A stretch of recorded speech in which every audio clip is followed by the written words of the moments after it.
भारत एक गरीब देश रहा बिकॉज ऑफ द अनएजुकेशन। यहाँ पे जो गुलामी की मानसिकता रही उससे हजारों हजारों नुकसान क्या हुए, ये इस किताब में बड़े बड़े ऑथर्स ने कहा कि जो जितने भी बड़े लोग हैं उनकी मेंटेलिटी सिर्फ कमाने की रह गई, खर्च करना किसी ने उनको सिखाया ही नहीं।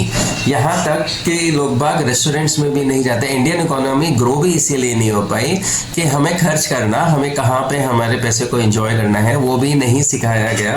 पहले के ज़माने में यही सिखाया, बस बचाते रहो बचाते रहो। तो आज भी लोग बाग दुकान जाते हैं, दुकान जाके कमा के आ जाते हैं, कोई सुख नहीं देते हैं। ना तो वो अपनी बीवी को कोई सुख दे पाते हैं, ना बच्चों को सुख दे पाते हैं, ना भाइयों को सुख दे पाते हैं।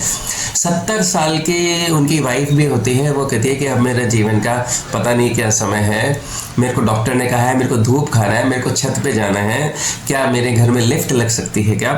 5-10 लाख रुपए की छोटी सी लिफ्ट भी वो लोग नहीं लगाते हैं और उस एज में भी दुखों में रह लेंगे, पर ना तो अपनी वाइफ को सुख दे पाएंगे, ना पैसे से कभी कार खरीद पाएंगे, ना कोई अच्छा मोबाइल खरीद पाएंगे, ना कहीं घूमने फिरने जाएंगे, ना अपनी हेल्थ के ऊपर पैसे लगाएंगे, ना परिवार को साथ रखने के लिए कई ट्रिप करेंगे, ना ही कोई पूजा पाठ करेंगे कि भाई प्रसादी कर लेते हैं, भगवान के नाम की कोई प्रसादी कर लेते हैं।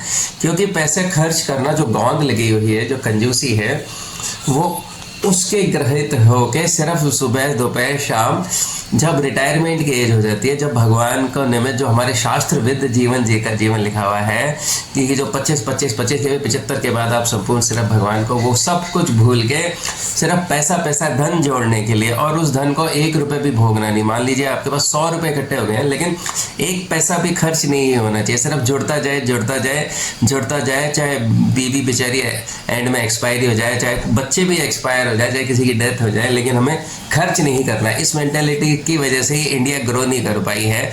बहुत भाग्यवान कि हम लोगों के पास ऐसा गुरु है कि जो हमें गुरु ने जीवन जीना सिखाया। हरे